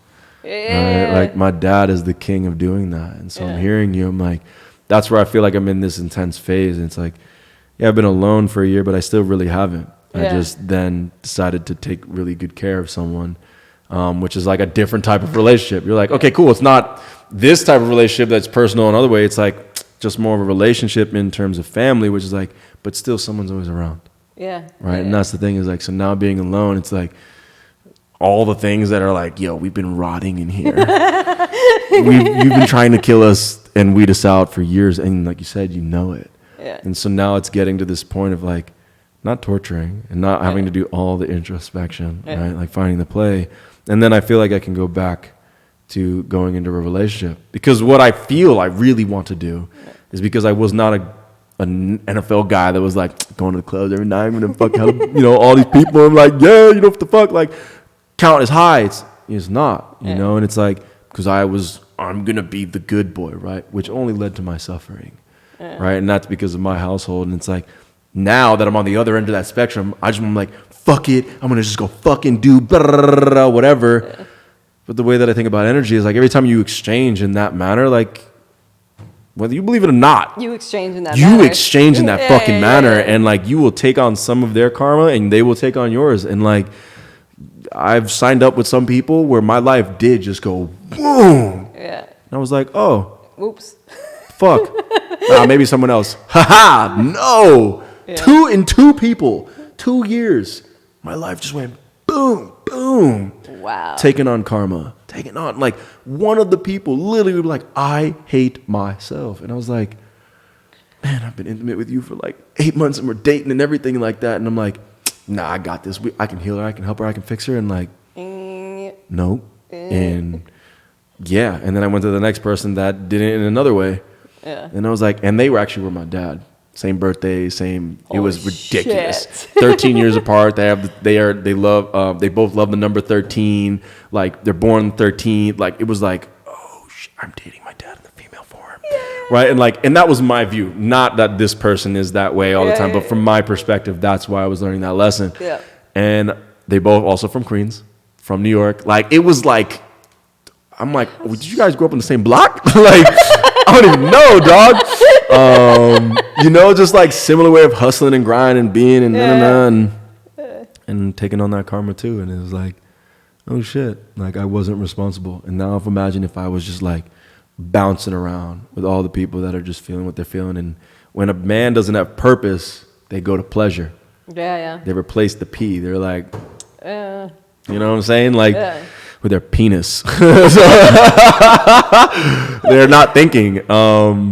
And it's because they're chasing the dopamine, they're chasing the fulfillment, they're chasing that thing. And it's like, yo, but you got to learn to sit with yourself. And sometimes you may not know how to do it in a healthy way.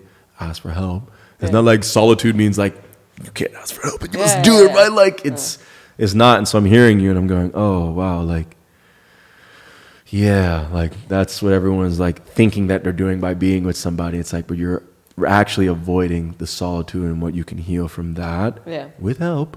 Yeah. It's okay to have help. And then why you may feel monogamy is the thing, or, you know, polyamory, that's a thing too. Yeah.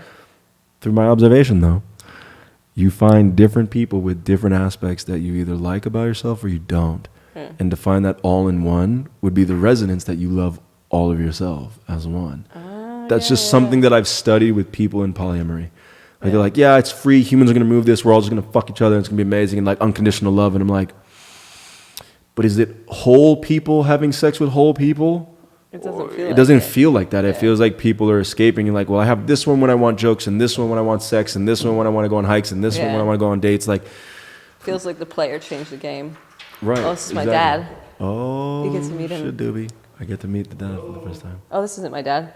This is Jim. Hey, Jim. I was trying to do a mic impersonation. Did it work? No, I thought you were my dad for a second. And then I was like, that's not him. I'm so sorry. Yes, we are. No worries. It's okay. There's a check on the table for you. It's over here. Excuse the brief interruption with this intermission. I do that.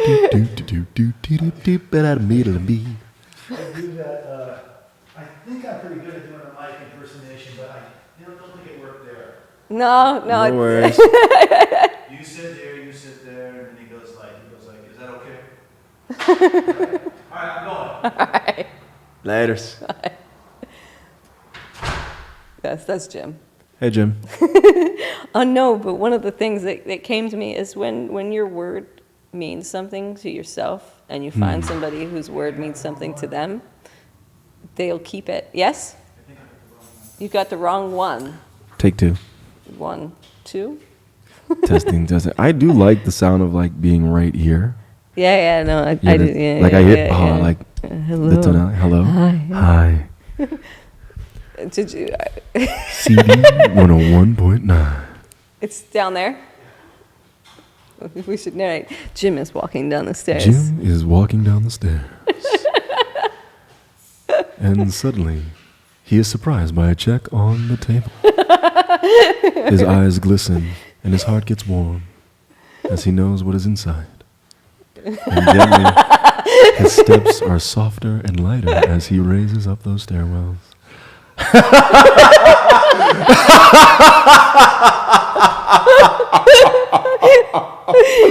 You made and him he's song. Gone. Yeah. He walked so fast out that fucking. He didn't even say bye. He was like, oh shit, that was crazy. So yeah, back. Continue. Take two. Yes. So I was like, I'm sweating. I'm sweating for him. He's like, what the fuck is going on here? He knows that I sit in here and talk to myself. So. So now I became the extended version of you, just monitoring him. Yeah. Hey, your steps are really light. No. When your word means something to yourself, then you can trust yourself. So jealousy isn't necessarily a thing. Like let's say, like you and I are in a committed relationship, right? And our word means gold, and you have a bunch of women around you, and you're flirting with them and being kind and nice. But I know your word means something because you gave me your word, and your word is everything to me. It's no longer a thing. You can go and be sweet and kind to whoever you want, but I know your word is gold, right? And so when you get to that, it's like, oh, like this, like it doesn't, like I know this person, I know their word, like it's strong.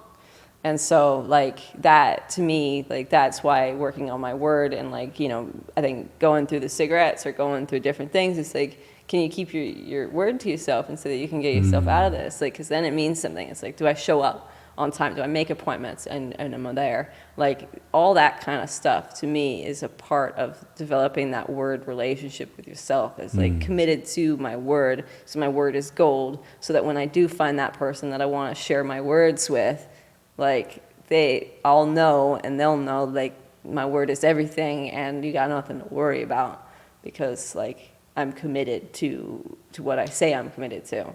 So then there's no guessing, there's no insecurity, there's no nothing. You're like, oh, like I take them for their word. It's very simple, but like a lot of work. Yes. And it teaches you to be impeccable with your word. Yeah. It really does. Yeah, but also to realize that it's a process. Cause I got into this like where I was like trying to bite off more than I can chew, and it's like you went from lying to everybody all the time to now you think that you're just going to be telling all the truth and like it's like no.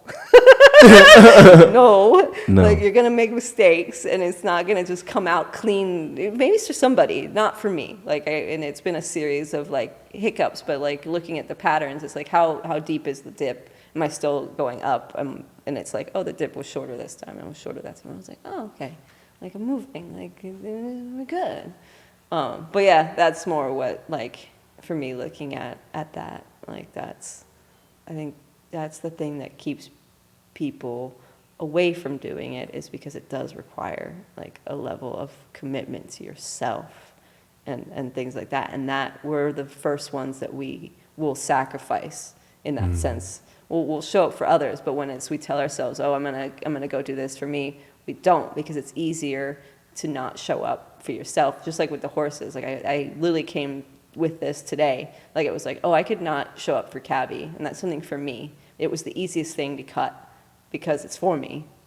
And I was just like, no, I'm not gonna cut it. Like I'm gonna do it, and I'll get it done in the right amount of time. And if I'm a little late, like I'm sure Devon. I've been calling you Devon. I know. Okay. I've never corrected you once. I'm trying to correct it myself. Yeah. And so that's what that was. Yeah, no worries. Call me Juice. Everyone calls me Juice. It's easier. Devon. Devon is like my black side. I am a quarter Haitian. When I would do something on the field, people, and it was like not just running straight. It was like I did a little whoa. Because I didn't do that very much. Or like I spun. Like, okay, Devontae. Okay, Juice. I was like, damn, okay, shit. But yeah, no, I hear you. Yeah. It's okay. So I was trying to correct that. But yeah, that's Maceo actually is like, why do you call him that? And I was like, because that's what I thought it was. I was like, oh my God. Yeah, no worries. I think that is a key as well, what you're saying, integrity to yourself. That's how you actually build confidence. Yeah. Because I've been looking into that too, right? Yeah. Like people are like, whoa, dude, you're so confident. No. I'm like, not as confident as you think I am. Right? Like I'm confident in the things that I know. It's like, but how do you just maintain confidence without trying to be confident, right? Like there's no awareness to being, you just be. Yeah. Right? That's how it's like, how are you so loving? You're being. How are you so confident? You're being. How are you so present and knowledgeable? Whatever word, it's being, right? Yeah. And holding your word to yourself, they're like, look, I'm going to go to bed at this time, or I'm going to go do this thing, or like, I'm going to take care of myself and I'm going to say no more. Yeah. If you said that to someone else and you do it, they think you have integrity, which is great. Yeah. But then replace them with you and you don't fucking do it. Yeah. I know when I get that from other people, I start to get pissed, right? Yeah. But why am I pissed? Because I don't do it for myself, right? And it's only after a certain amount of time, or it's like I have a lot of leeway for them. Yeah. It's because I have a lot of leeway for myself, right? Like, so wherever you fit in that boat, it's like, but if you hold your word to yourself and you're really saying no, that energy that you are projecting will shift and people will experience you differently and then your reality will shift. And hearing that, I'm like, there's another ping. There's another fucking reminder. It's like, have integrity to yourself, because I'm learning to be much better with other people. Yes, man. I show up on time. I'm early. Like, got it. That's football, right? Yeah. Meh. Militant dad. Meh. But it's like, are you gonna sleep and eat and drink water for yourself and like go to bed and rest? And because you train 6 hours, but you know you shouldn't train that long because you're not feeding the body. Like, are you going to take care of yourself and say yes? Are you going to say no to other people? Are you going to hold other people accountable instead of being afraid to say what you need to say? Yeah. Right? It's like even doing that aspect, can you ask other people to rise? right? Because that's the resonance of what you're asking yourself to do. And can you do it in a constructive way? Can you do it in a loving way? Can you find the color that is needed to meet that rainbow that's missing, right? Like, you're like, oh shit, like, they got all the colors but blue. Like, boom, fit right in. You're like, bam. Because you'll adjust for yourself that way. And hearing you, I'm like, what has been something that has helped you when you don't? Like, I get you give yourself leeway. You're like, I'm not perfect. I'm not asking for perfection. You're like you said, you went from lying and you're like, now I'm going to be awesome and perfect, the most integral. I'm a fucking monk. Got it. It's like, what is the bridge when you slip up? Or like, how do you communicate to yourself? What is something that you've aided yourself in that process of, hey, like, yeah, okay, I didn't follow my word. However, like, acknowledge it, see it. Like, what is that process for you? Seeing what I actually did. So Can you give an example? Yeah. I was like, let's say with the dry fast, like I wanted to do 3 days, but I only did 2. So technically I didn't keep my word to myself, but I did fucking 2 days. It's like, you did 2 days. Like, appreciate the 2 days, but also learn, why didn't I make it to the 3 days?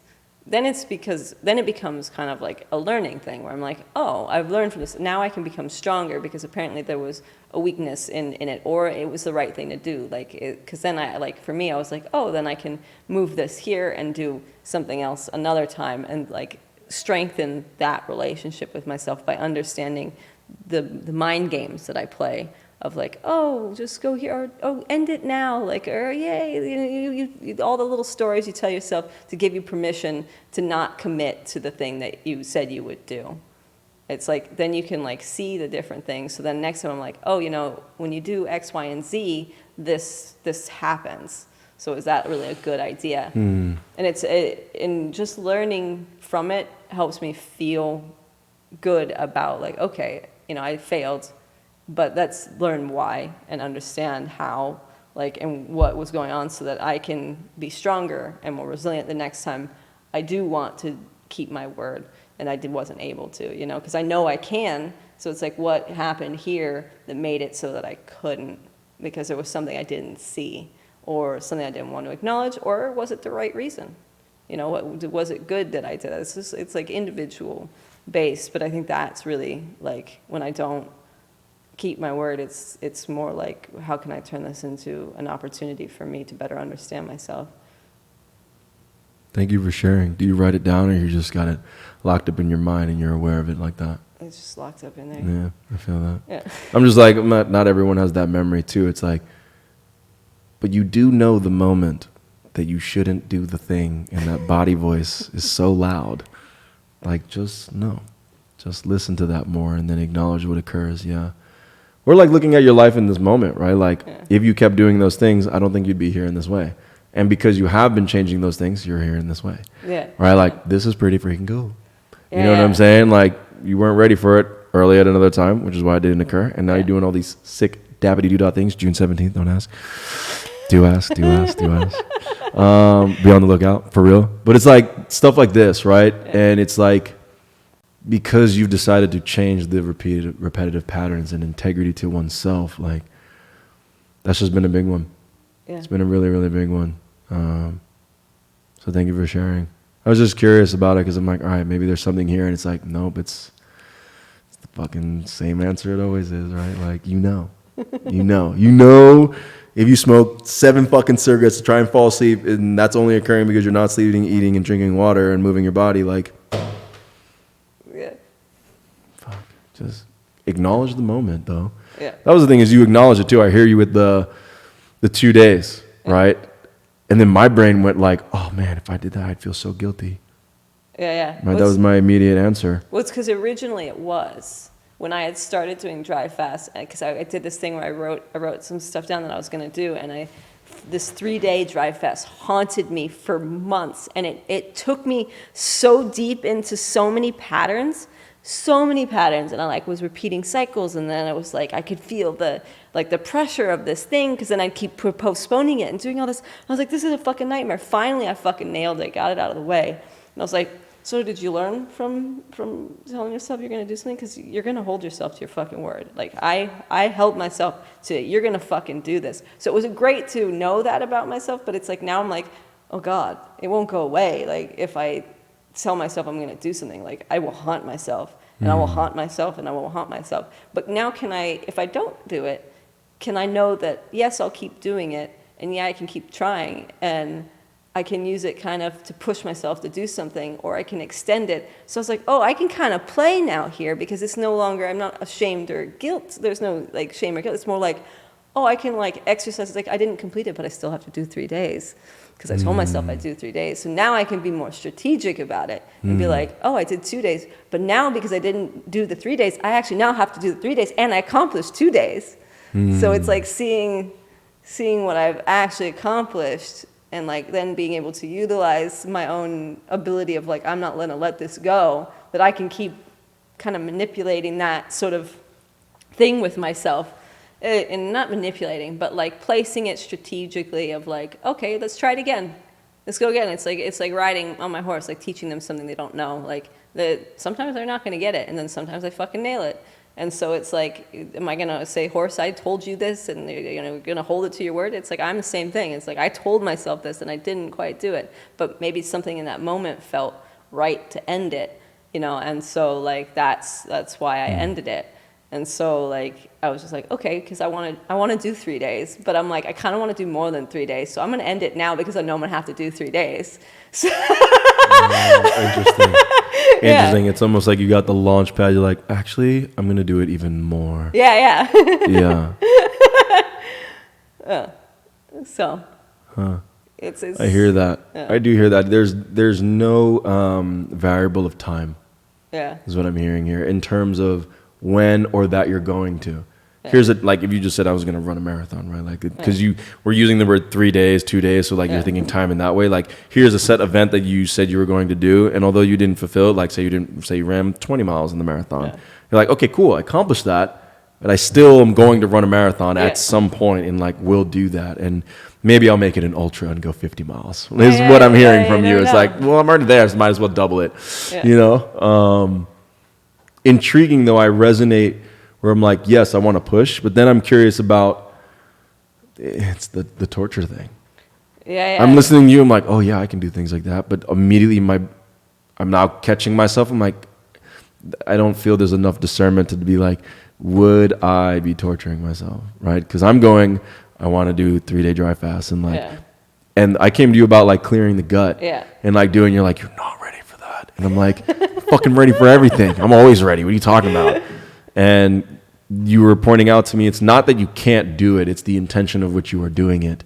And although that my intention is to clear the gut and like help my mind, I knew it was really difficult. Right? And it was really challenging, and that like excited me.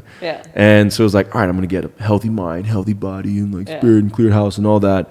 And it's going to be hard. And you're like, not why you should be doing that. And I'm like, what? Like I'm trying to get rid of the issues that I have, right? Or the dilemmas or the circumstances that are, I don't want to say issues, but the circumstances that I'm in.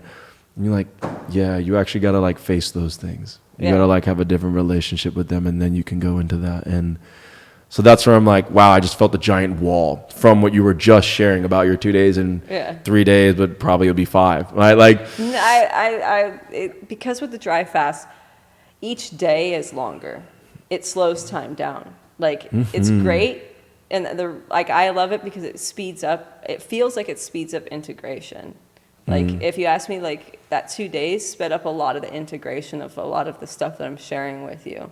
So, like, there's a mild, like, addictive kind of, like, I'm just like, ooh, I really like that high. But then it's like, oh, okay, but can I make this, like, a normal thing? And I was like, I feel really good. Like, I woke up this morning, I was like, I feel the best I've ever had.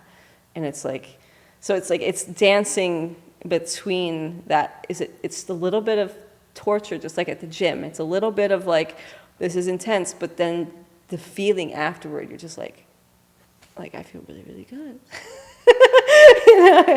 So like I feel that it's something that you definitely could attempt to do. It's definitely not easy.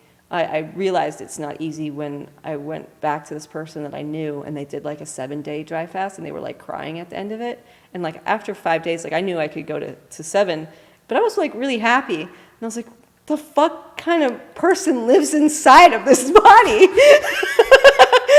Like, I have the video to prove. I was just like, hey, I did it. Like, it's great. Like, and she's like dying. She's like, oh my God. And I was like, what's wrong with me? I was like, whoa. Yeah. Yeah. I resonate with that. Yeah. And that's why I'm like, what is wrong with me? Yeah. I was actually talking about that 2 days ago. It was like, I resonate with that. It's like at college, my mindset was to train harder than anybody, right? Because like, Jerry Rice, you want to do other things that others won't today so you can do others what they want to believe tomorrow or some shit, like some bullshit. But basically work harder than everybody. Yeah. But I would put myself through things where I still didn't think it was like enough pain. I didn't think it was enough suffering. And so there's like, we'd have this bike. One example is like the Versa Climber. I think people know what that is, right? It's amazing. 5 minutes. I love that thing. Just death. And wow. Yeah, that's just like my brain's like, what the fuck? We're talking about this right now? There was a moment where I was like, okay, cool. I just want to know and be like, I want to be able to go like in 4 quarters, like just being able to go like harder than anybody, know that I can like suffer and endure, right? But how do you do that? Like, what's it like going for essentially 60 minutes, essentially? And so I went for 10 minutes on this bike workout. It's a 10-minute, like, fuck your face, like grinding and sprinting and climbing and like just this, whatever, 10 minutes. And then right from there, I went to the Versa Climber and did 10 minutes. And so the distance that I got on the bike and the distance I got on the Versa Climber, I was like, okay, halftime. Yeah. 10 minutes, right? And then right from there, go right back to the Versa Climber for 10 minutes, beat that time that I got, then go back to the bike and then beat that time. And then it was like, okay, cool. And still be enough to stand and walk around and then go work out. Yeah. Like that was my brain, right? I'm like, if you don't fucking do this, you're a little whatever. Yeah. And to me, that was like, this is what pros would do. And like, I went pro. They don't fucking do that shit.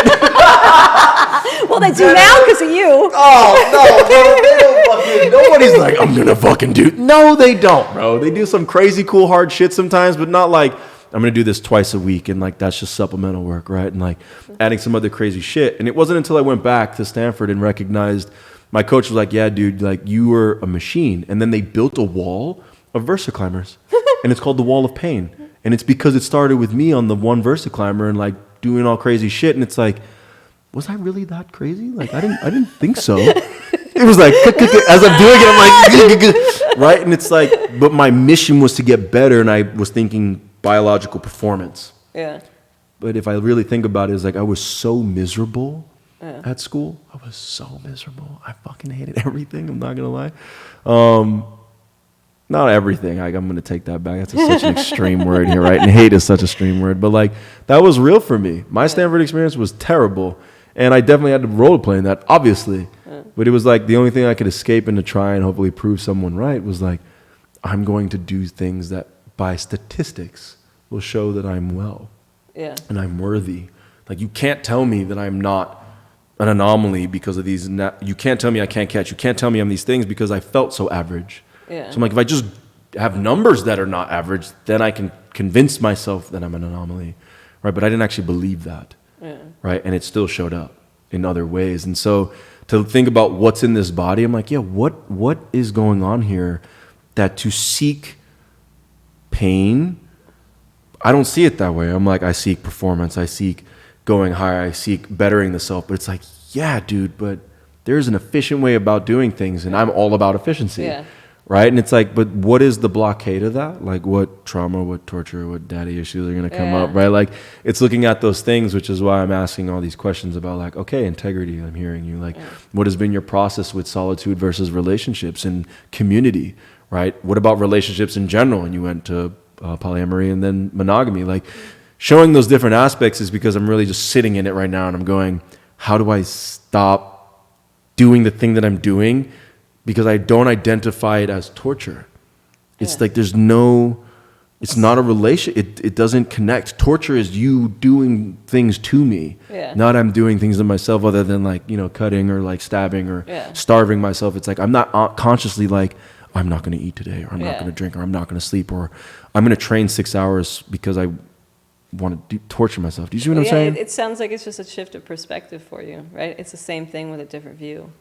So like the evolution and growth of you it could be for evolution and growth. Just like for me, like it was torture. My fasts were torture. Now, like I see it as like evolving and growing, where now it's like it doesn't change. The thing doesn't really change as my perspective of it has changed, and my relationship to it has changed. So do I have to view it as torture to understand that's what it is? Because I view it as growing and evolving. Yeah.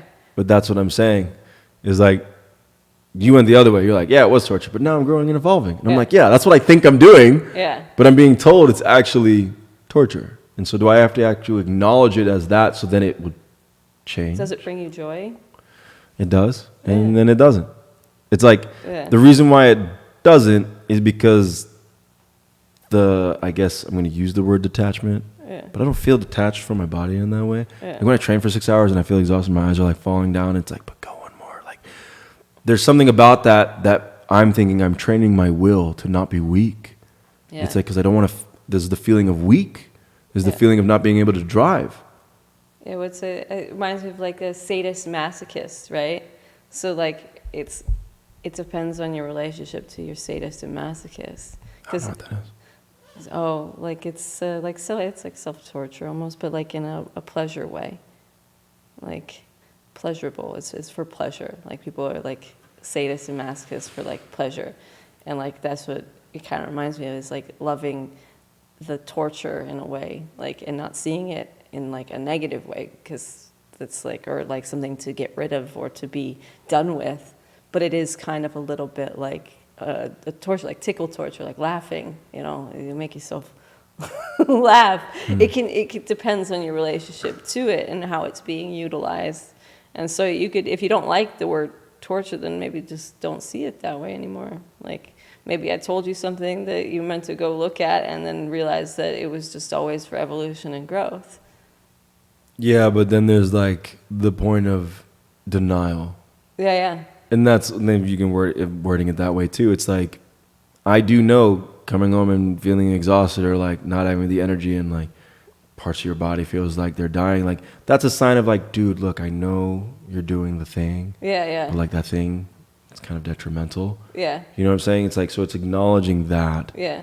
And it's like, It's balancing comes up, but because it is a form, like for me, like the fast can be kind of torturous in a way, but I don't see it as a negative thing, because I know I can pull the brake and pump this brake and get right back on track. Like I'm not out of control in that sense, where I was like, if I feel like it, I go, okay, pump, stop, like let's get off this train, like and go. So then it's kind of like applying it appropriately for me. Like that's it's like, because physical activity can feel like torturous, like going up this mountain as quick as I can here at Summit, like it's uncomfortable and it can feel a little bit, but like I know the benefits, so I'm like, I'm going to apply a little bit of that energy of uncomfortable for the pleasure that I get when I get to the top. So it's like it's am I out of control? There was times where I would have to like exercise to burn off every single thing I put into my mouth.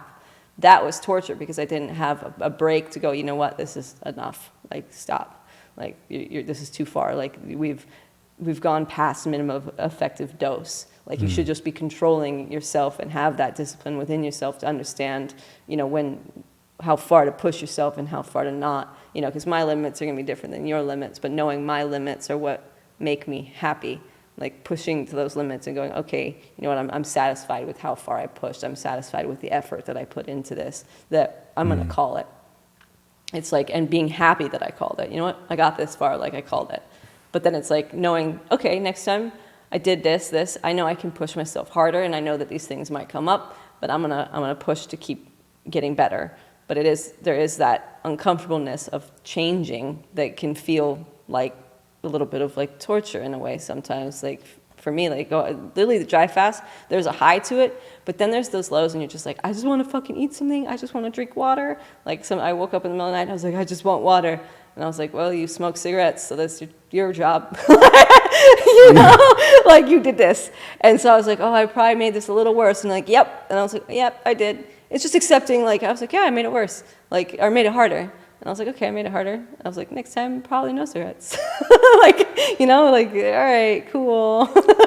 But I learned, you know, and so, like, will I make that mistake again? Probably not as hard, but I never know, you know. I might dip back in, but I'm always moving forward. So, like, at this point, I'm just like, I'm always moving forward. So, like, I know me well enough now that I'm like, oh, no, I'll correct. You know, I don't know how much I'll correct or how far I'll correct, but I'm always moving forward. So I'm just like, oh, yeah, no, I got it. Like, nothing to, it's not, like, I'm just like, okay. Yeah. I hear that. Yeah. Thank you for sharing. Yeah. So, well, yeah, I think we're on. I think that's a wrap. Yeah, I think that's good. Don't torture yourself. Yes. or do it for pleasure. I don't know. Yeah, but like definitely push yourself. Yeah, or do it for pleasure. Because I definitely am not like, can't wait to go torture myself today. No, definitely not feeling that. On that note. Yeah. Bye. See you later.